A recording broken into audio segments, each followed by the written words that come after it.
All right, let's get this thing going. We're going to put a little sage burn into this, get us some fresh energy. Uh, so to start this, I went and I pulled from a brand new angel deck that I have, and I got the principalities kind of in reverse. And that talks to me about, there's angels that help govern whole nations that are mentioned in the Bible, and they're called the principalities. And for the most part, they're good, but in reverse, it seems like, um, you know, either something isn't quite right, or there's some challenges, or we need extra protection during this time. It seems like that's a big message to start with. Like, hey, here's the principalities, and it's in reverse, so delays or blocks or challenges, something like that.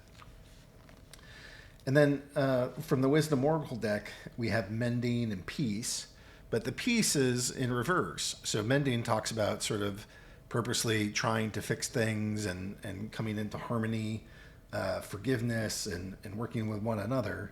But then you get into peace, and it seems like either we're not doing it so well or haven't really figured that one out. And the chop wood is a little bit of a Zen phrase of carry water, chop wood, carry water, chop wood. It's like being in your existence, in your body, in your actions, in your emotions, just fully inherently in them. But it's also like a call to take baby steps. So, chopping wood is not investing your entire infrastructure in something. It's something that you do on the daily. Now we have this raccoon, and raccoon is, I haven't seen a lot of cards yet from this deck, but raccoon has come out a couple times, so maybe we have a little champion of the stream, raccoon here, which is kind of like a playful energy, so I like seeing that. We have this fear of judgment and criticism, but it's in reverse. So, does that mean we need to call attention to it? Does that mean that we need to think about it? Does that mean we're not doing it well? Or is it just not happening, or it seems blocked where, you know, the people that are currently running things don't seem to have a fear of judgment, which they really ought to have. Now over here, where we're sitting, at the base of this tarot reading is in judgment. And judgment to me is a pretty divine card. It's probably my favorite. It strikes me as, hey, there's going to be like divine judgment's called. Something's going to happen. Something is here's the trumpet. That trumpet is calling life into action.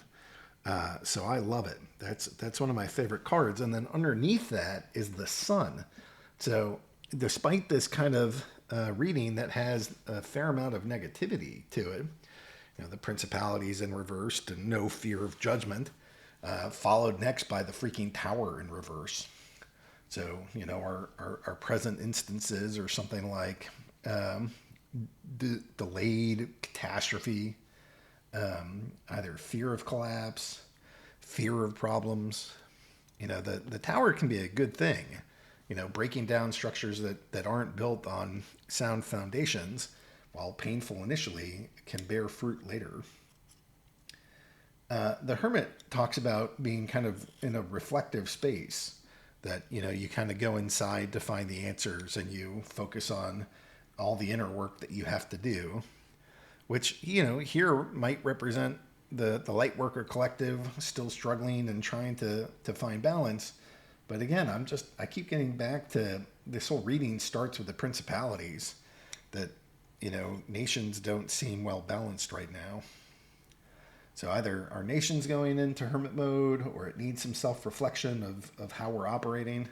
The fraud keeps getting exposed left and right. That can't be good. Then you get into the Knight of Cups in reverse. And the Cups is all about emotional fulfillment. So the Knight of Cups in reverse talks about, things not showing up. You might end up in some disappointment. You're like avoiding conflict. The message doesn't quite reach you. That sort of thing. And then we have a couple of these charms. I like these charms quite a bit.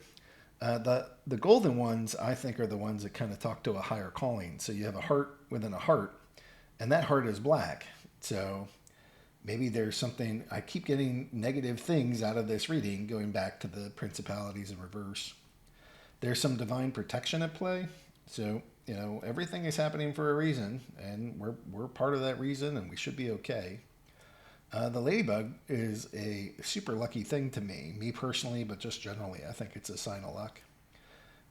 Then we have this star. The star seems to have other stars and the moon in it. So maybe healing, but maybe it's mysterious healing. Multiple stars, or the star is really like connecting to source, healing through the source. Sometimes like putting a spotlight or being called into attention, like stardom. We have this wine barrel, so maybe that's some celebrations with friends and family. We have this mending. Here's a heart, but it's the stethoscope heart, so that talks of mending. We have a fairy, so maybe that's a fae, but I often think of this as the angels and guides coming towards us. This feather I think of as divinity. This key is wisdom, so think about what wisdom are we learning along the way. This cross, very Christ-like, so maybe inviting Jesus into your life more than you have been. Then we got this dragon. Dragon is a powerful energy. And we also have this doe, which I thought was like a really weird combo. You have this like super strong dragon energy and this super soft feminine energy. It's a funky read. Not sure what to make of this one. But this is what came across in the cards and in the charms, and so I'm sharing it. And hopefully this brings a little wisdom, or it was at least a little thought-provoking along the way.